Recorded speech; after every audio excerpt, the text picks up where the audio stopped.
We don't push good people away because we don't want them. We push them away because the calm they offer feels unfamiliar. And unfamiliar to your nervous system feels like danger. Someone finally treats you well, steady, kind, consistent, and instead of relaxing, a small voice inside whispers, "Something's wrong here." In the next few minutes, you'll see why safety can feel scarier than chaos, and how to stop running from the love you actually want. Let's see if this is you.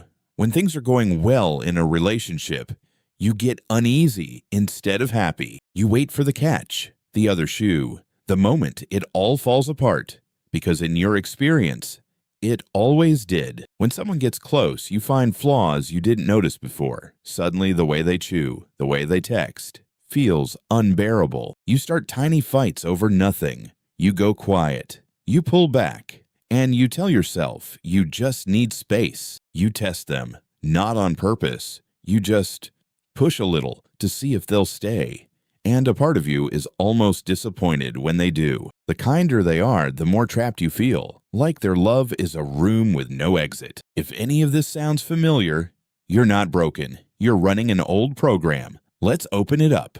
5 layers. Layer 1. Your nervous system doesn't move toward what's good for you. It moves toward what's familiar. If you grew up around chaos, shouting, silence, love that came and went, then chaos became your normal, your baseline. And calm. Calm was never safe. Calm was just the quiet before the next storm. So now, as an adult, when a relationship is peaceful, your body doesn't read peace. It reads suspicious. A steady partner feels like standing in a room that's too quiet. You keep waiting for a sound. Your heart rate goes up when things are calm, not down, because calm is the part you were never taught to trust. Chaos, at least, you understand. Chaos has a script. You know your lines. You know how to survive it. But being loved gently, there's no script for that. And nothing feels more dangerous than a situation you don't know how to control. So you do something strange. You reach for the familiar, even when the familiar hurts. You'll take the storm you know,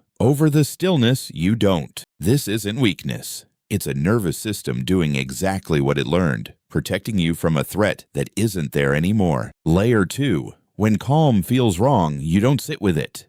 You fix it by breaking it. This is self-sabotage, and it's sneakier than you think. You pick a fight the week things get serious. You go cold right after a perfect night. You bring up an ex. You cancel plans. You say the one thing you know will hurt. And underneath it, there's a strange relief. Because now the tension is back. And tension, you know how to handle. Self-sabotage isn't you ruining a good thing for no reason. It's you turning the temperature back to what your body calls normal. If closeness feels like 90 degrees and you were built for 50, you'll do anything to cool it back down. A fight creates distance. Distance feels safe. Safe feels familiar. And the loop closes. The problem is, every time you do it, you teach yourself that love and pain belong together. You confirm the very belief that's hurting you. That closeness always ends in chaos because you keep making it end that way. You're not testing the relationship. You're rehearsing its collapse. Layer 3. Let's talk about the tests. Because you run them constantly without knowing. You pull away to see if they'll follow. You go silent to see if they'll notice. You get difficult to see if they'll stay. On the surface, the test asks, do you really love me? But here's the part nobody tells you.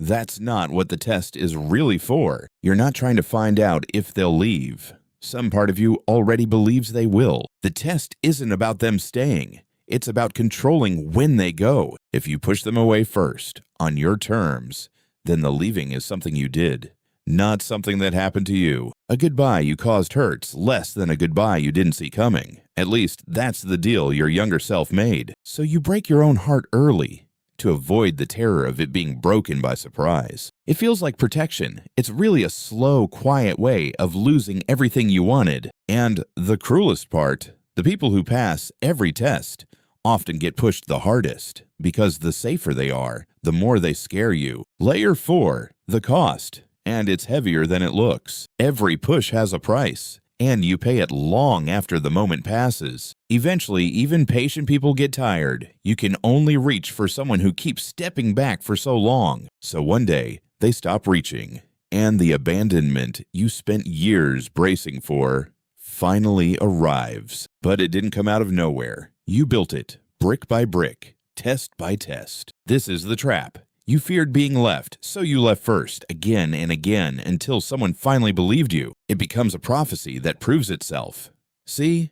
Everyone leaves, not knowing you were the one holding the door open. And after they're gone, the loneliness feels familiar, almost comforting, because at least now, you're back on ground you recognize. Alone was never safe. It was just known. And you traded a chance at love for the comfort of the known. That's the real cost, not one lost relationship, a pattern that quietly costs you all of them. So how do you stop? You don't do it by trying harder to not run. You do it by learning to stay. Step 1. Name it in the moment. When the urge to push comes, pause and say, "This is the old alarm, not the truth." Just naming it puts a tiny gap between the feeling and the fight. And in that gap, you get a choice. Step 2. Let calm be uncomfortable without fixing it. When things feel too quiet, don't create a storm. Sit in the stillness. Let your body panic a little. And notice, nothing bad happens. The quiet is not a threat. Step 3. Tell the truth instead of testing. Instead of going cold, try saying, "I'm scared this is going too well." That one sentence does what 100 fights can't. Step 4. Let people pass the test and actually keep the points. When someone stays, let it count. Let it land. Safety is a skill. You weren't taught it, but you can practice it. One calm moment you don't sabotage at a time. You're not learning to find love. You already find it. You're learning to let yourself keep it. Here's the truth underneath all of it. You were never afraid of love. You were afraid of losing it, so you left before it could leave you. But you're not that child anymore. The storm is over, and the quiet you keep running from might just be the safety you've been waiting for your whole life. So tonight, sit with this one question. Does peace make you feel uneasy? And why? If this named something in you, leave one word below. And if someone's been staying steady and patient, maybe let them. Take care of yourself.